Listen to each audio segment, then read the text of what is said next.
everybody, you're wrapping up the lesson and you want a spot check to see where everybody is.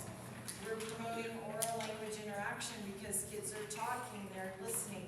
You can take it to reading and writing if you have them write down their answers. Really important, we want to include all kids and make all kids mutually responsible to be engaging. So this strategy is on page 35 in your book. We're going to watch a video of a teacher modeling numbered heads together, and then we're going to participate and do a little comprehension check ourselves today.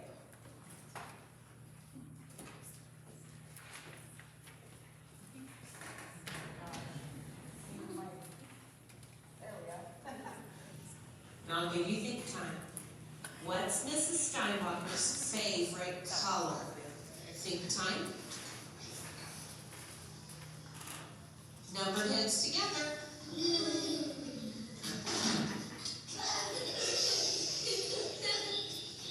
Grandma's gonna spin.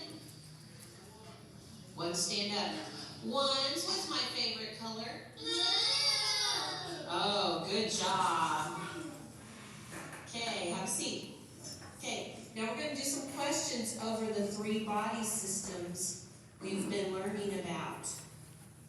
Okay, remember when we have numbered heads together, whisper your answer. Ready to think? Okay, here's your question. What system gives your body its shape? Think time. Think time. Think time. What system gives your body its shape?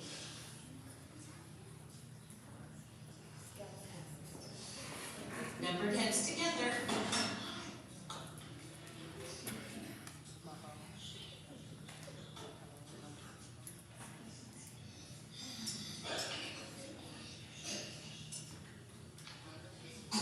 Number 2, stand up.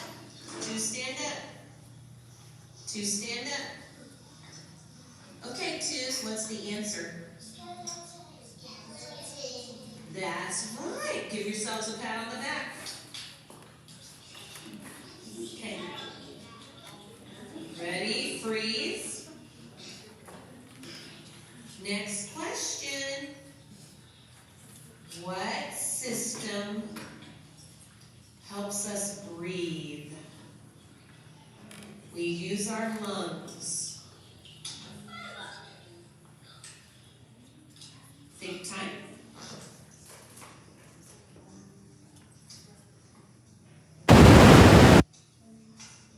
Numbered heads together.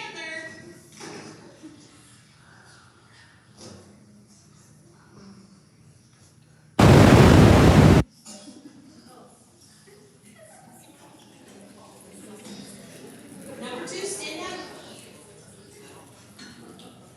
Number 2's what's the answer? Well, it's lungs. We use our lungs. Remember, it's a big, fancy word.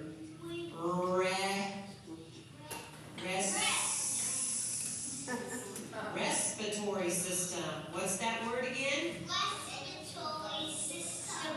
Okay, sit back in your seats. Good try. So that means we need to practice that one a little more. Okay, next. Which system pumps the blood throughout your body? Think time. Think time. Numbered heads together.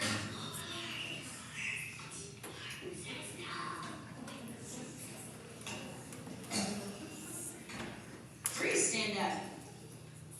3, what's the answer? Awesome, good job. Pat yourselves on the back. Another word, that big fancy word for the heart system is circulatory system. What is it? Circulatory system. That's right. Which, find your spots. Freeze. Question.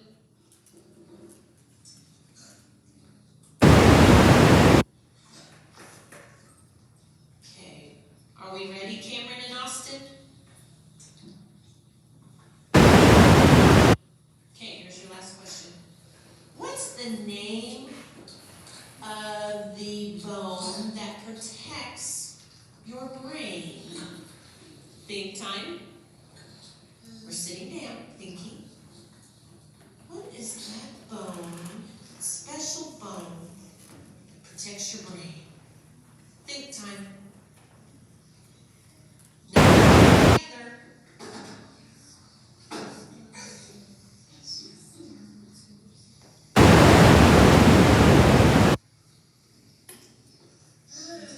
Okay, Grandma, spin.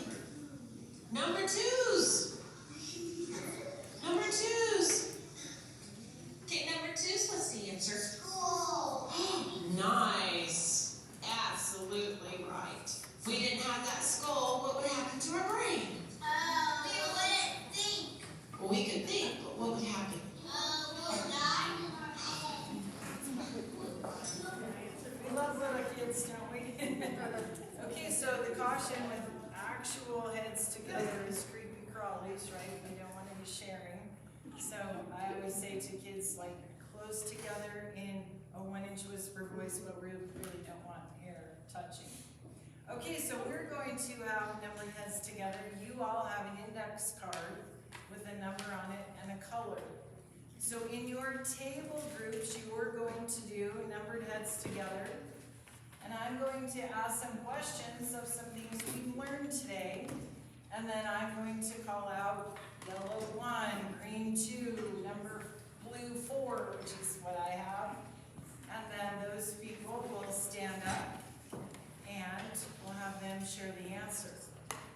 When we're doing this strategy with kids, we teach them, hey, don't say the answer too loud because the table next to you may not have it.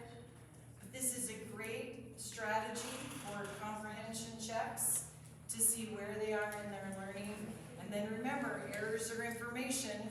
So if I'm getting some incorrect answers, it's like, well, okay, this is right where we're gonna start tomorrow. Okay, so here's your first question. In your table groups, numbered heads together, I want you to define BICS. BICS, what does BICS stand for? BICS, B-I-C-S. I know. It's okay. No, you're good. It's Friday afternoon and my voice is not the best.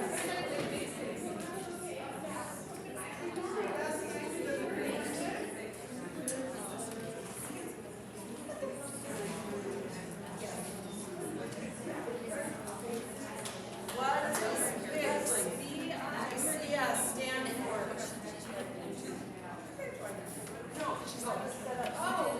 Oh, okay.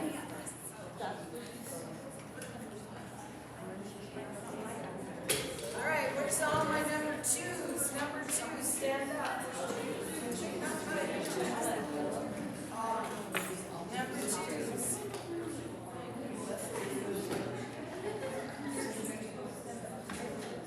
Ooh, okay, do I have a volunteer of the twos?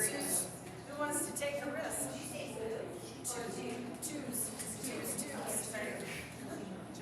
Go ahead.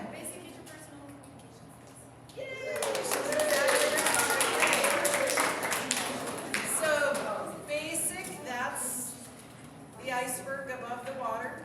1 to 2 years. Low pressure vocabulary. That's just conversational English.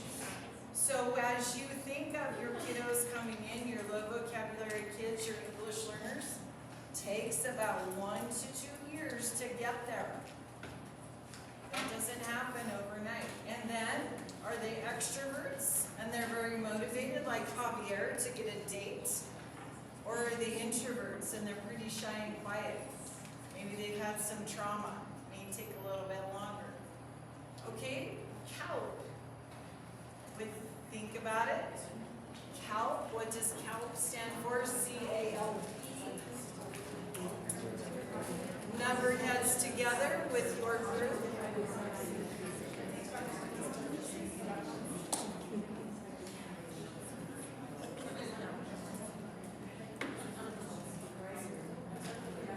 All right, number fours. Fours, stand up. Where's my fours?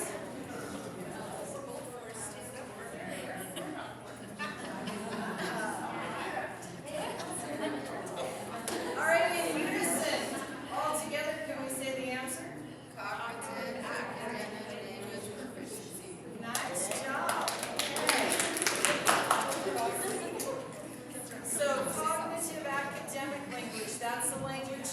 Next, test school.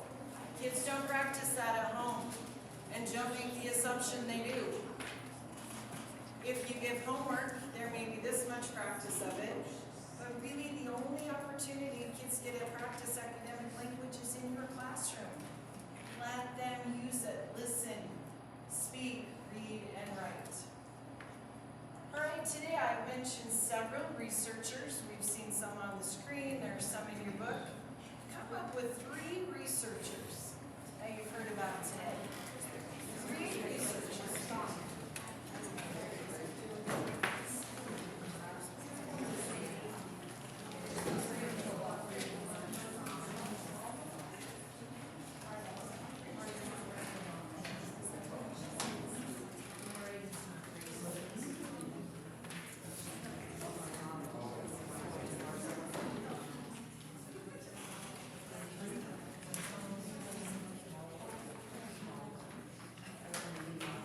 All right, number heads together, we've got 3 different researchers.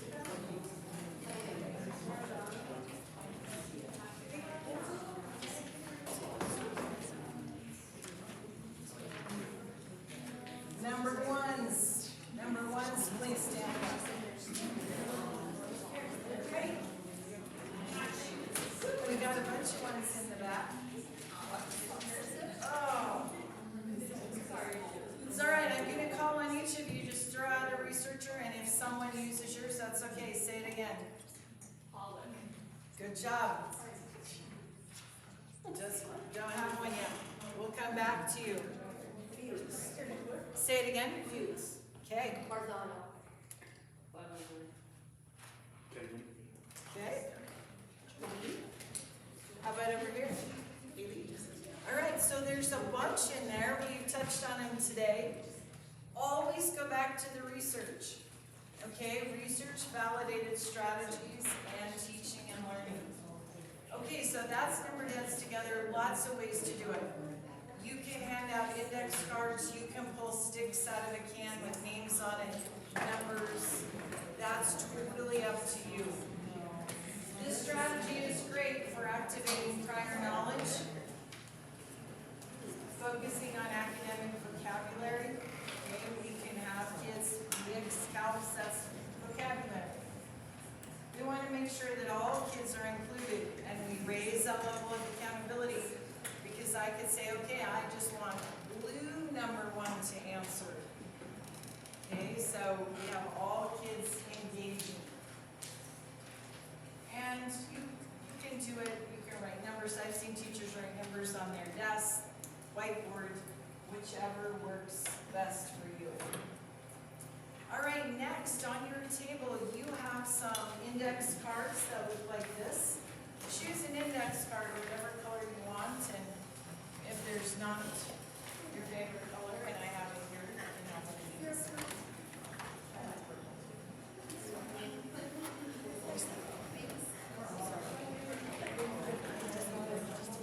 Everybody have one? All right.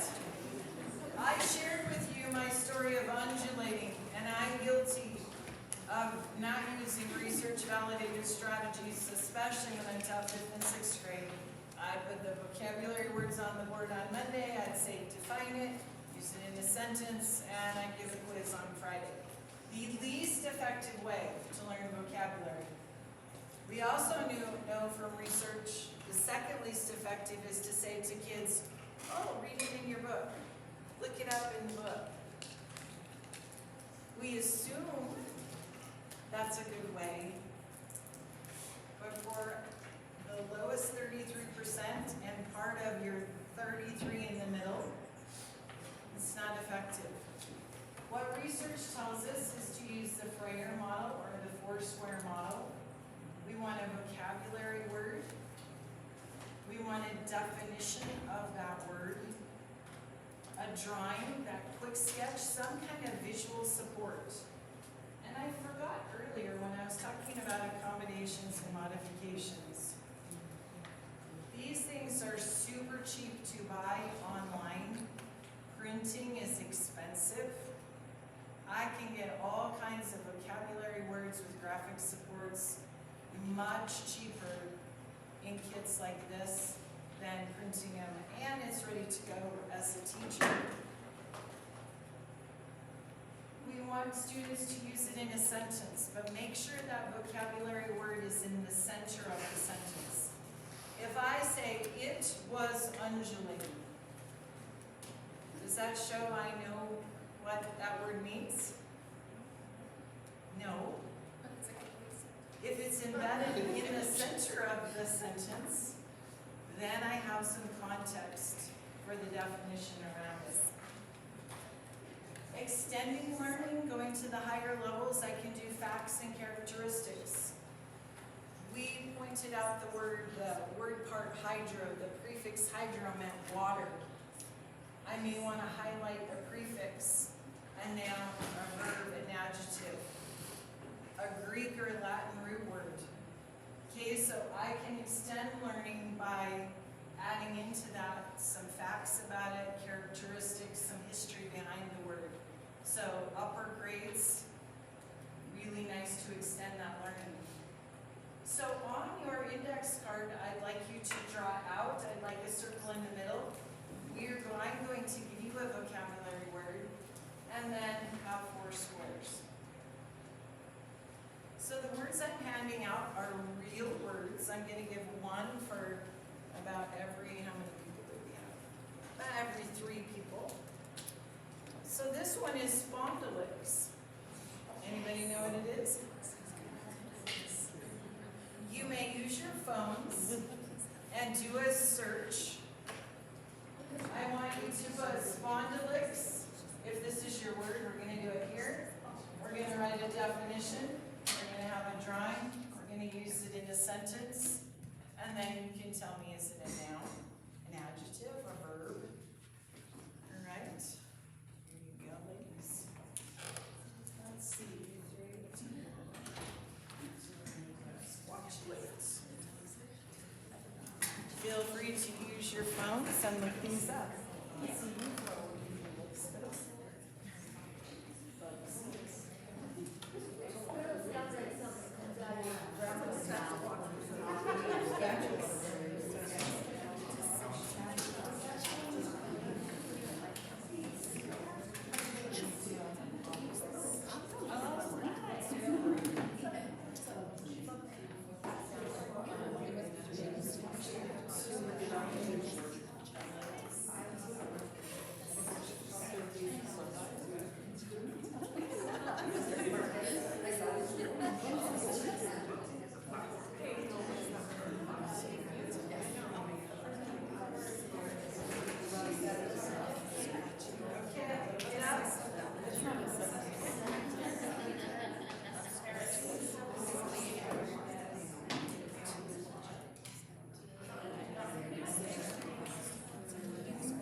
back together. So before we define our vocabulary words, index cards are super cheap. You can get a whole entire box for just a few bucks. So index cards are nice. You can get rings, hole punch them, and kids can have vocabulary cards. In your video this morning on Cornell Notes, you heard the teacher referring to their vocabulary notebooks, their vocabulary journals. They can do the Foursquare in their notebook. A Cornell note page we saw in the examples. We had Cornell note pages that have Foursquare vocabulary on them. Lower proficiency levels that we require that graphic support. A quick sketch, some kind of picture, because we know through brain research that helps it go to long-term memory. We've learned today that when kids use their own language, that's most important, because that's what they remember. We may need a sentence stem to help them, right? We may need to help support a correct definition, a sentence example, and then we can also extend that with examples and non-examples. Down here you can see higher proficiency levels. Instead of facts or characteristics, we might say, what are some synonyms to this word? What are antonyms? And so extending their learning, enriching their learning. And then just some other ideas there. Okay, who'd like to start? Define the vocabulary word. Use it in a sentence. Anybody? We got some giggling. Sarah? She's got it. It's your turn. Our word is, I can say it though, absquatulated. Absquatulated, I believe that's the way you say it. All right, and what does that mean? It means to leave abruptly. What's the fact? To leave abruptly. Yes. All right, who else had absquatulate? What's your sentence? How'd you use it in a sentence? The badger absquatulated when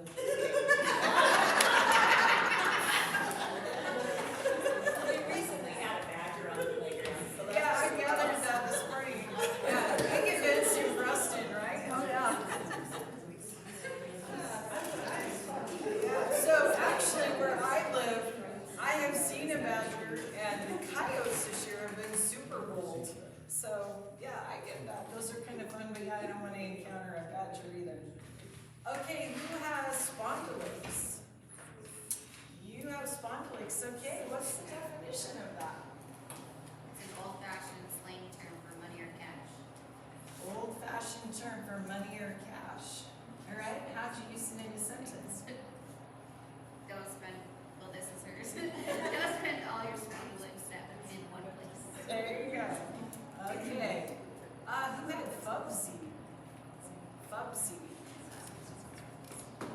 Got it?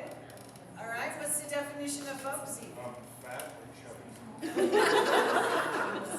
Fat and chubby, and how'd you use that in a sentence? I said the child with fuzzy tight shirt. Okay. Let's see, who has cabotage? All right. It is the right to operate sea, air, or other transport services within a particular territory. Okay, and what's the sentence to go with that? Only American boats can carry toys from New York to Miami because of cabotage. Laws. What laws? Well,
And the sentence is, I was bum-puzzled when I got the phone call that there was a badger on the phone.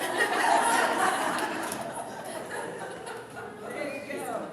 Okay. Hey, it's a good topic, right? Yeah, exactly. Okay, so these are real vocabulary words. So teaching the task of Foursquare vocabulary, you can start off with a printed template. Your students are very capable of drawing squares in their notebook, scratch paper, index cards, whatever is going to work for you. Remember, Cornell note-taking is one of the most highly effective. You want to see learning and achievement go up, then embed Foursquare vocabulary into your note-taking. Page 51 in your spiral-bound book, so highly effective strategy. Great for learning our content vocabulary, scaffolding, and you get to decide, do kids use those on a test? Do they not get to? Is it study? But a highly effective learning strategy, page 51. All right, I began this morning by talking about 10 and 2 structures. We know that about every 2 minutes we just need some time to mentally process, organize, decompress. We've learned brain breaks, butterfly tapping, the pretzel. Doesn't have to be a big event. It can also just be talking and interaction, letting kids use the language. Signal responses are a really nice way to add that as well. So I'd like you to meet up with your 12 o'clock partner and in 1 minute just brainstorm signal responses, thumbs up, thumbs down. There's some super creative ideas from teachers. So meet with your 12 o'clock partner and talk about what signal responses you use. So Claire. I was eyeballing you, I was wondering how long it would take to think about that. Are you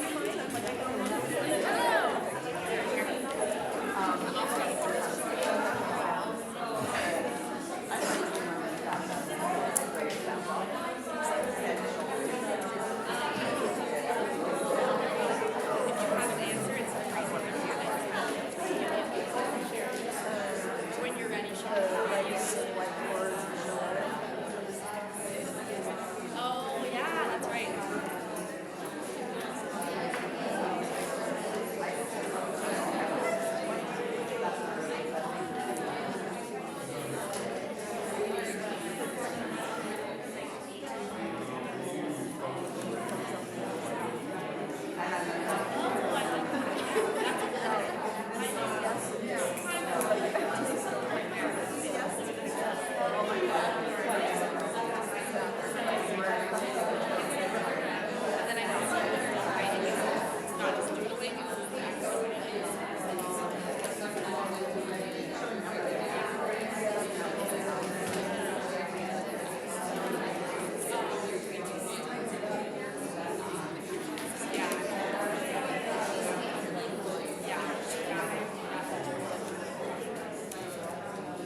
each group will share. Kindergarten, what kind of signals do you guys use? I was about to correct, I'm gonna do this, you know, the word, you do that, you know, like, But I changed it up because they have to listen to the cameras and things, or we use sign language at some, just because, I don't wanna sit there and go, I have that one, I read that one. Me So too, we me do too. something instead. Reason why not. Love little kids, right? All right, first grade. Signal responses, first grade, okay? If it's an opinion, so there's not like a right or wrong answer, they can choose one side of the room. How about second grade?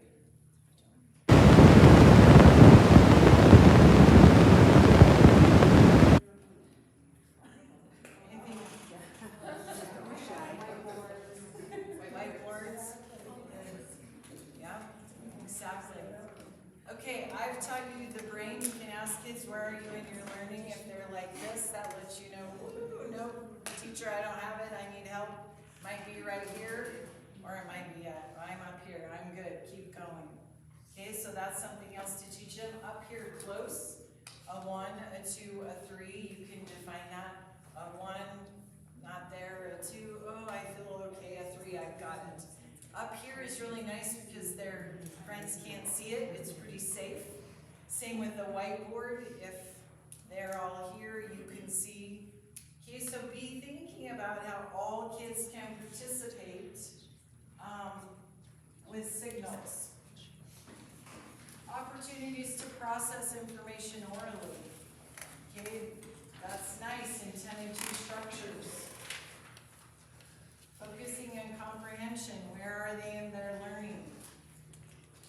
And then developing those content concepts in an oral modality. Okay, so talking about it, very, very important.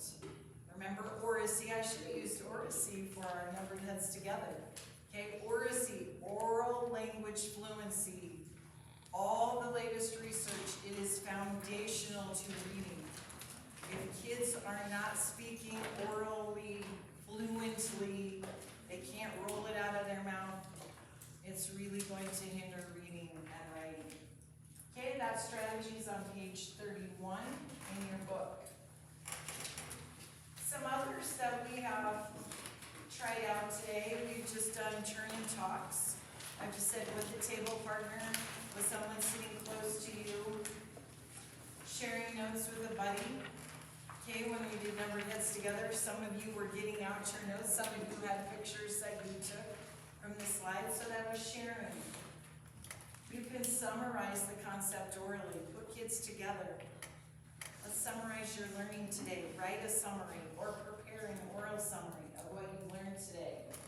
Providing 3 examples, I asked you to give me 3 researchers. Okay, just practicing that oral part. Definitions, activating prior knowledge, asking a buddy, signal responses. Okay, all of those are really nice for processing time.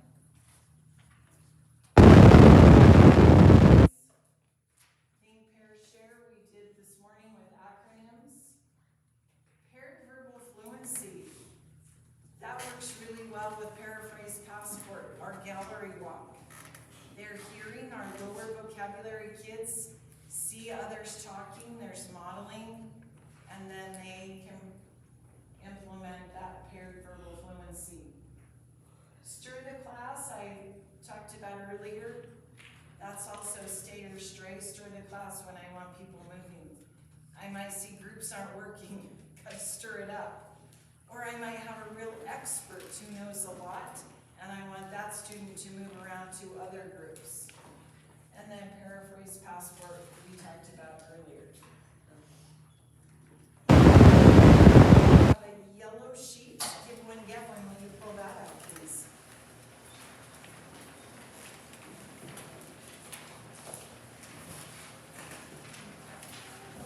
Looks like this.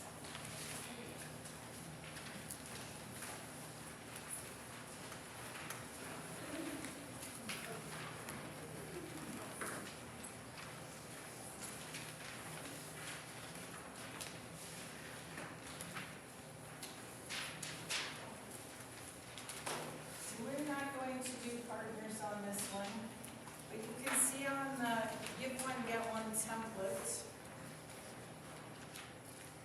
The example for you today is which go-to strategy is most important for students and to tell why. So just for the sake of time this afternoon, we're not going to do that, but you can fill in whatever you want, and once again, you can print a template, or you can use scratch paper, whiteboards, have your kids draw, and then they can give, and they can get from somebody else. Okay, so teaching each other. I mentioned Emily Jones earlier, and this reminds me, on Fridays, she has her EL students teach the native English speaking students vocabulary words, phrases, colors, whatever. It's great for the EL kids because they get to share their language, and the native English speakers, it's great for them because they're expanding their bilingual ability as well. So this template could work really nice for that. Give one, get one is on page 32 in your book. And once again, this is an interactive strategy where kids are moving around, they're talking, they're sharing, and they're teaching each other. You could give them vocabulary words, you could give them comprehension questions. Lots of ideas to implement this strategy.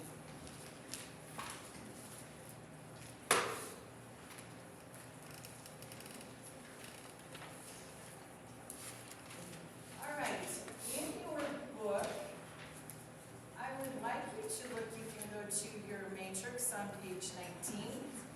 You can go to the defined strategies. But I want you to think about, for students who are level 2 for reading, what would be a good strategy? A level 1 for speaking, a level 3 for writing. And think of the kids in your class. So I want you to just take a minute. You might have it on your note-taking guide already. But I want you to come up with a strategy for reading, for speaking, for writing. And then think of students in your class who may need some support. Which strategy may they benefit from? So let's just take some quiet think time. We'll take about 2 minutes. And come up with a strategy for each of those levels that you've learned about today.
strategies for a student who's a level 2 in reading?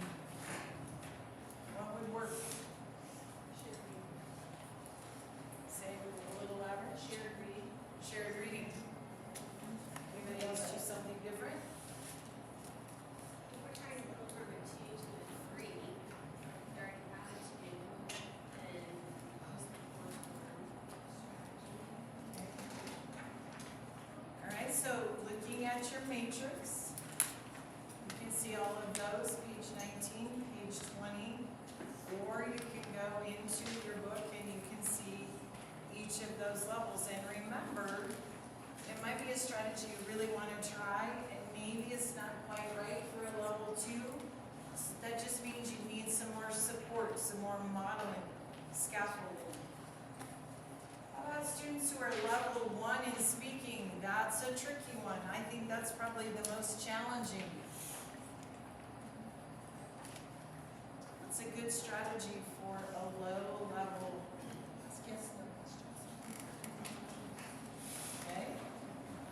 Anybody else? Group chats. Everybody say it together, sometimes we say it together.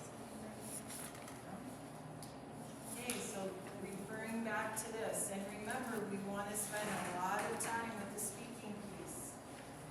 And then level 3 for writing, that gets a little easier, but you can look at your strategies there.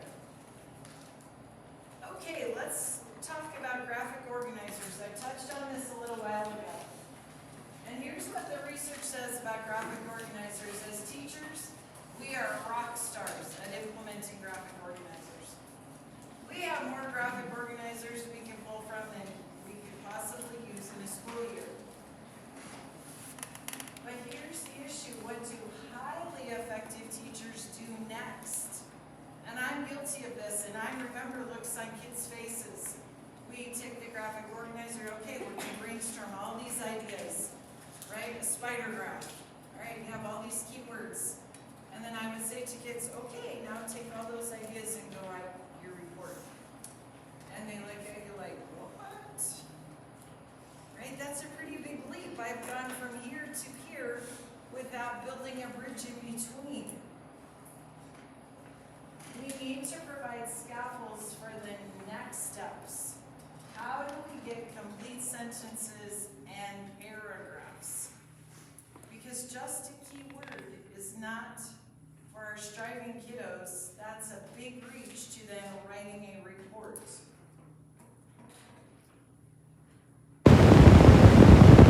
Here's some other graphic organizers. We can use them to help generate oral and written language, right? That's awesome. Introducing concepts. Teaching students to organize and structure. That's all important. And we know that graphic organizers are highly effective. That's on page 64. We need to take it to complete writing. So that's what we're going to practice next. Please take a Post-it. And on your Post-it, I'd like you to draw a circle map. A big circle with a little circle in the center.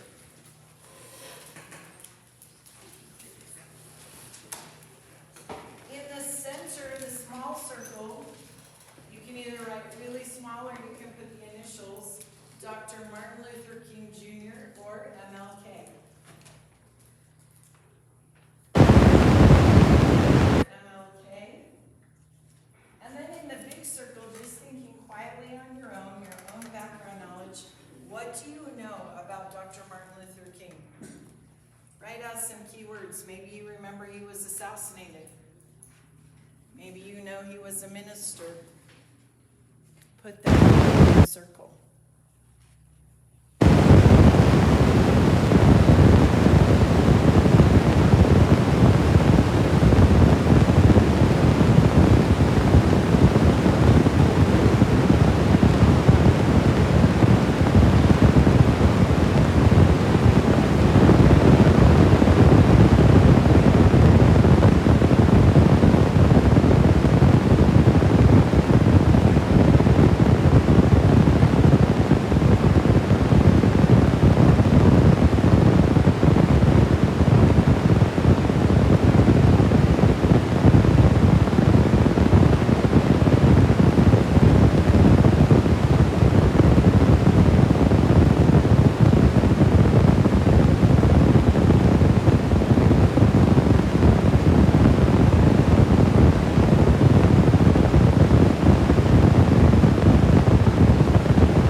about Dr. Martin Luther King Jr.? What else besides what I've mentioned? Any other ideas? I have a dream speech. I have a dream speech. Did you know that Dr. Martin Luther King Jr. was a huge force behind legislation regarding English learners and not segregating? There's a really great video, and I've tried a couple times to shorten it. It's like 27 minutes long. It's old, and I just can't quite splice it enough. But in Georgia, he goes into classrooms, and literally, they have taken all the English learners, and they're in the basement in what looks like the furnace room. He's like, right? Civil rights for all, no matter your religion, your race, your gender, right? Equal education opportunity. So that's a very big piece. He also has a doctorate. Do you remember what his doctorate is in? Anybody know?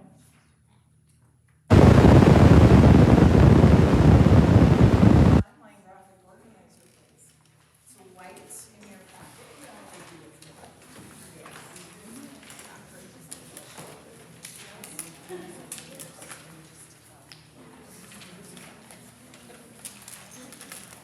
Okay, so here's our now what. Okay, we know from multiple researchers, teachers have no problem using graphic organizers. The highly effective teachers then model for kids those key ideas, and they take it to complete sentence writing. This is a really nice template to show you that. So this particular one has dates in the left column, so we can just fill in the blank, right? We've got a sentence stem. He was born January 15th, he died April 4th. He received a PhD in systematic theology from Boston University. Sorry, I don't remember the exact date. But we can give this to kids to research and complete sentences. Like this.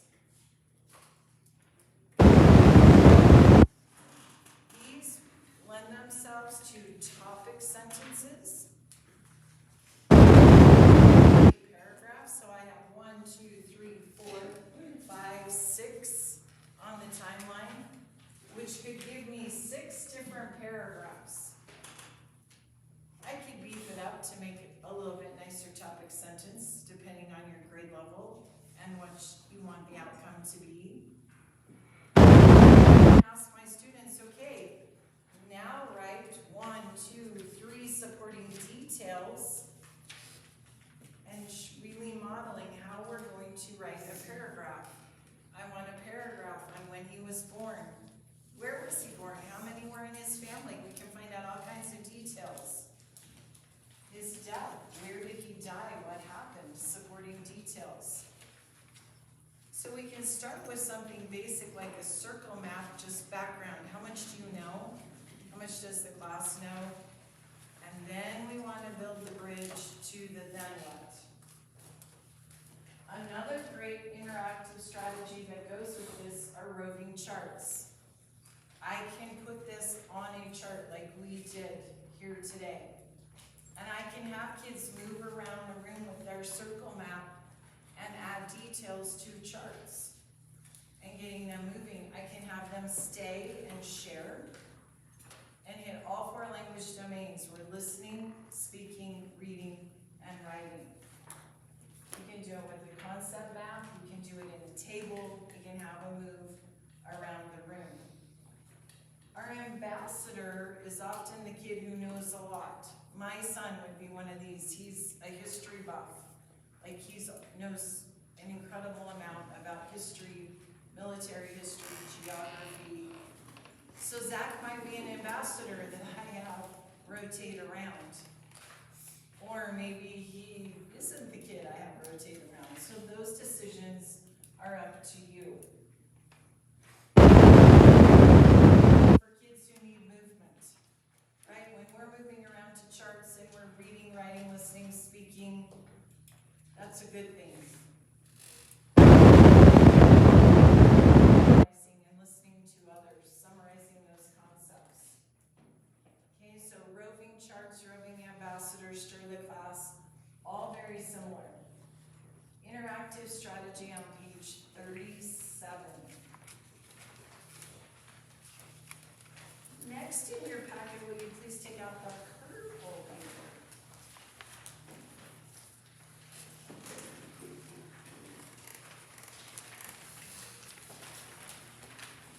So here's another example for you as a teacher, okay? Here's a graphic organizer about the rain cycle. So we have a lot of keywords, and then notice we've got some academic transition words that we often use in writing. And then turn it over to the back side. Okay, now we're modeling for kids complete writing. Sentence completion, sentence stems, sentence frames.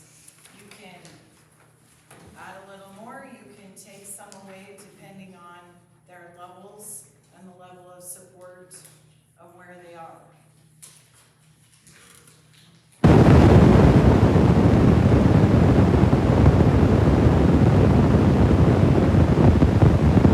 Charts is on page 36 that we talked about. And then again, graphic organizers and front-side maps, page 40 and 46. So both highly effective, but don't stop with just the graphic organizer. Help your students get it to complete writing and modeling what that looks like, what it sounds like, and give them some sentence stems for support.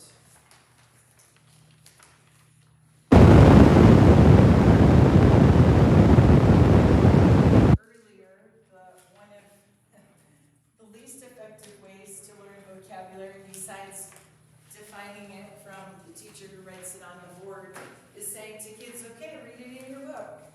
Learn what that word means. That only works for about the top third of our kids. And the other 66%, we need another strategy. So in your packet, you have a handout, the Chinese New Year. And on the back of this, you can see we've got a glossary of vocabulary. So it has the word, the part of speech, and a definition. You can put this in Google Slides, kids can create their own, and then from this, they can write their sentences or use it as a study guide. So there's another idea for vocabulary. How many of you do picture walks?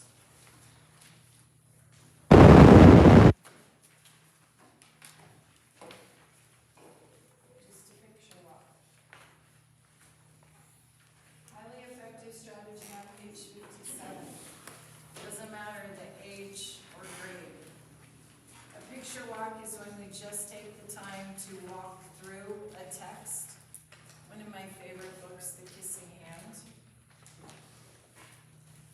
As a teacher, I can specifically plant vocabulary that's in there, talk about it. We can make a prediction. What do you think this book could be? Taking time just to walk through.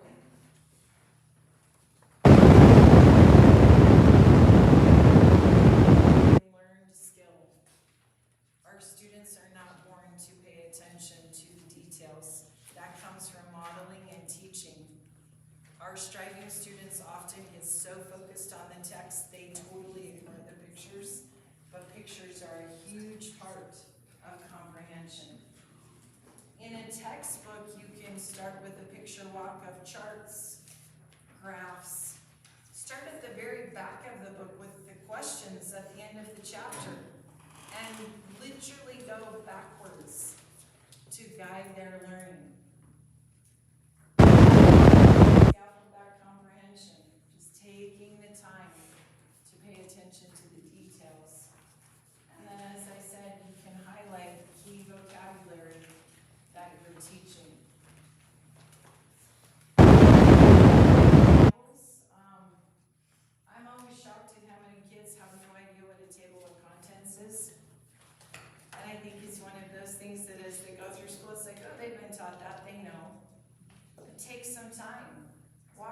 the table of contents is. What's a glossary?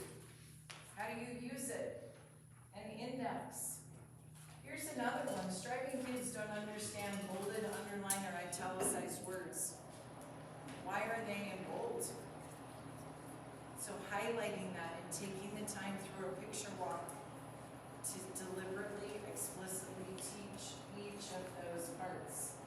ISAT questions have a lot of tables, graphs, charts. Kids need to learn to interpret those. So that is a learned skill that we can do through picture walks.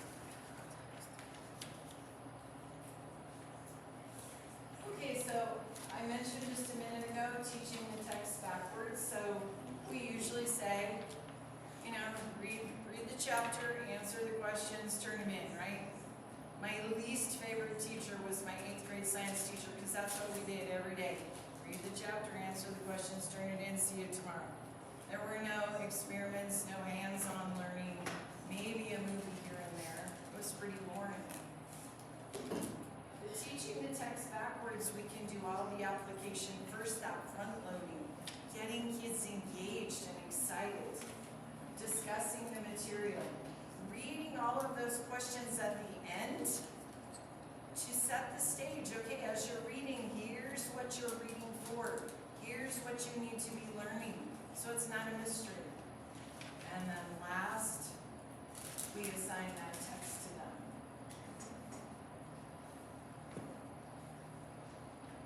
All right, 2 terms, immigrate and emigrate. Ooh, little nuance. How many of you were born in another country? Anybody? Okay. How many of you were born in another state? A lot of you. How many were born in another city and then moved to this area? Okay, several of you. So to immigrate is to come to live in a foreign country, right? To enter, become established. My grandparents, I told you earlier, immigrated from Czechoslovakia. They went to Chicago. They lived in Cicero, Illinois, Chicago area. Then during the war, they emigrated to Idaho, and they ended up staying. And my great-grandparents even moved out to Idaho. Okay, so they're both verbs. They're related in meaning, and often we use them interchangeably. But this is really to come from a foreign country. This would be once you leave your country, then you just change regions, like from Illinois to Idaho.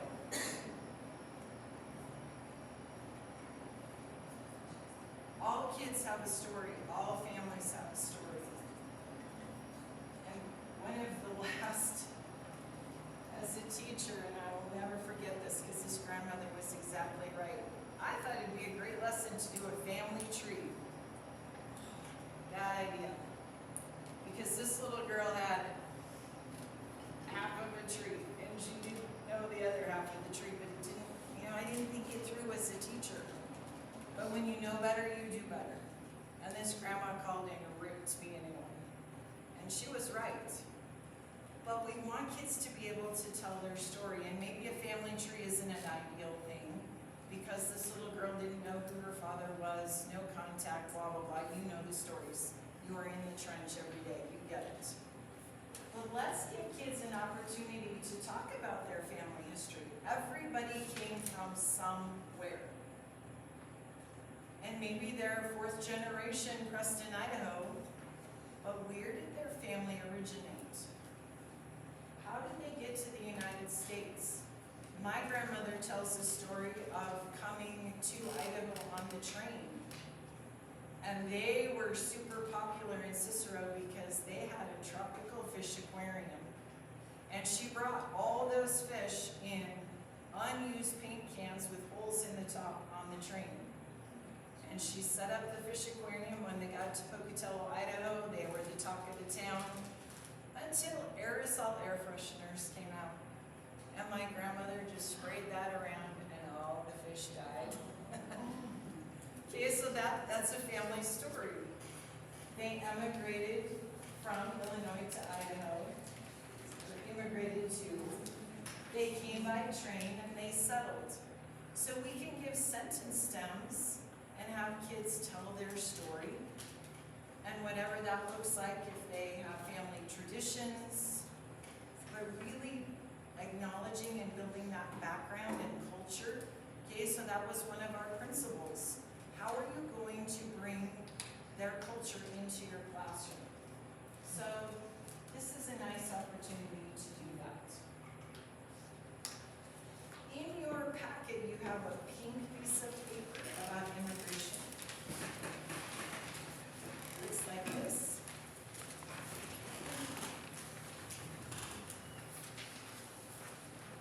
I'd like you to underline or circle every time you see the word immigration or a word related to that, immigrants. Underline or circle immigration and immigrants. How many times is it in this document?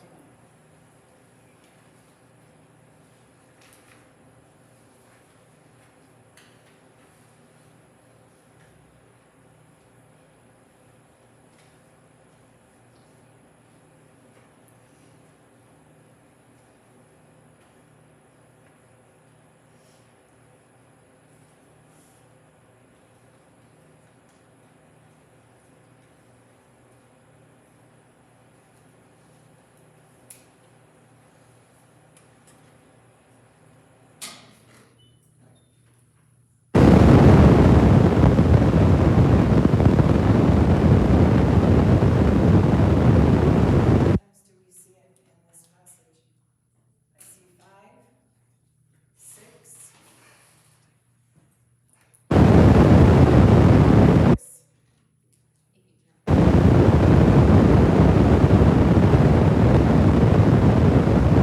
At the turn of the 20th century, a wave of immigration swept America. There's 1, changed the face of its population, industry, and culture. Most newcomers were from Southern and Eastern Europe, although a number of Chinese immigrants came to build the Transcontinental Railroad. In Idaho. Railroad through Idaho. In Pocatello, we have Chinese Speak. And if you're ever in Old Town Pocatello, there are still tunnels underneath because there were Chinese gambling dens. So that's old Pocatello history. In the basement of Pocatello High School is still a bomb shelter. I've been in there. It's kind of cool, and it connects to those tunnels. Skilled tradesmen, which caused resentment and protest among native-born tradesmen. It's not much different in our history, is it? Others were unskilled workers who supported America's flourishing manufacturing industry and helped build its transportation system. 5 million immigrants between 1860 and 1920. So think about where our families came from.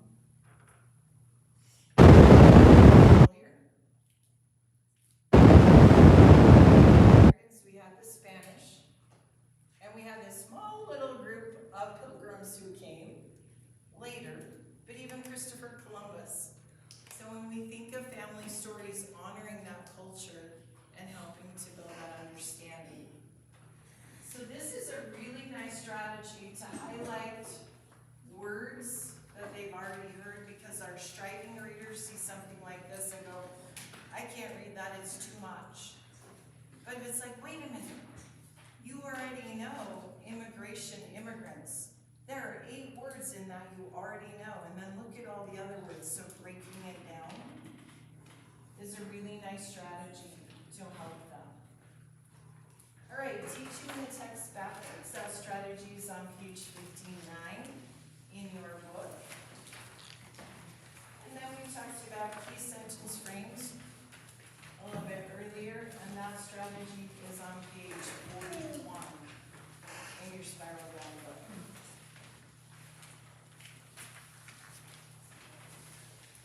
We did give one, get one. That's on page 32 in your book. And that's a great comprehension check and for oral language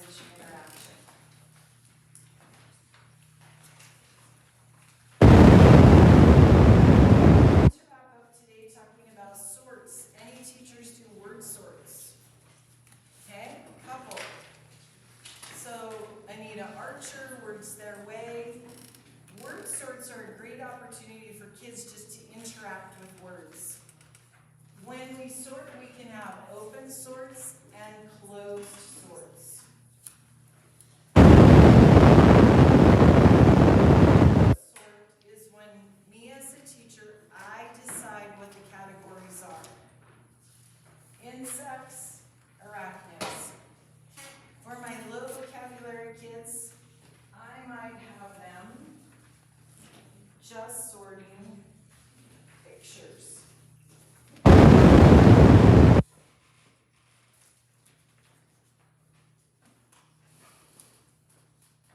They could just have pictures. Here's webs, because maybe they're not at the word level yet.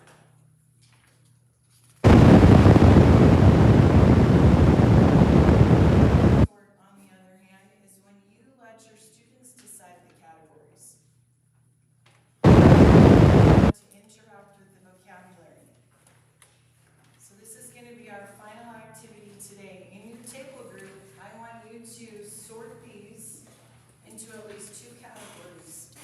You decide what the categories are. There's no right or wrong. And I want you to place each of these words under one of those 2 categories. If you want more than 2 categories, you are welcome to do that. But you decide how you're going to arrange those vocabulary words.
All right, let's get back together. What kind of categories could we sort these words into? Things that measure. Things that measure. Glass, non-glass. Glass, non-glass. Metal, not metal. Things you look through. Things you look through.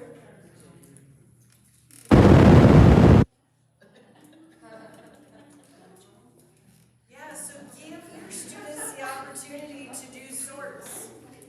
Just working with words, understanding how words work. And just getting familiar with vocabulary. Let them decide. So remember, closed is when you decide the category, like insect, arachnid. Open, sky's the limit. There's no right or wrong answer. And does it really matter? No, we're just getting them to interact with the vocabulary. Some other types of sorts, we can just have a basic word sort by headings. This works really well with sight words, high frequency words. We can have a writing sort with a partner calling out the words. A blind sort where we lay down the headers. We want them, maybe it's WH words, TH words, right? We want that automaticity in knowing their vocabulary. A speed sort is also great for sight words. And then a word sort search. But just getting kids to interact with vocabulary in a little bit different way in our classrooms. These pages talks about a closed sort, and then page 50, an open sort.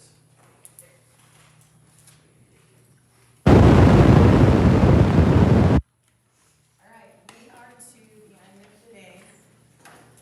You can feel you're tired. Your kids feel the same way at the end of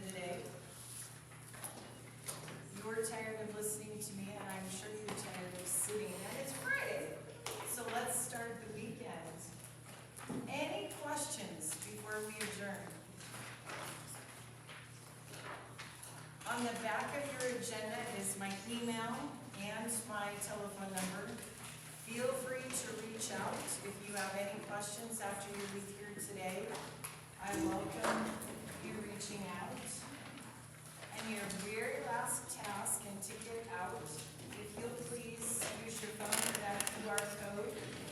And there are just a couple of quick questions, and this goes directly to Maria, who got out of the State Department. And thank you very much. You've been awesome today.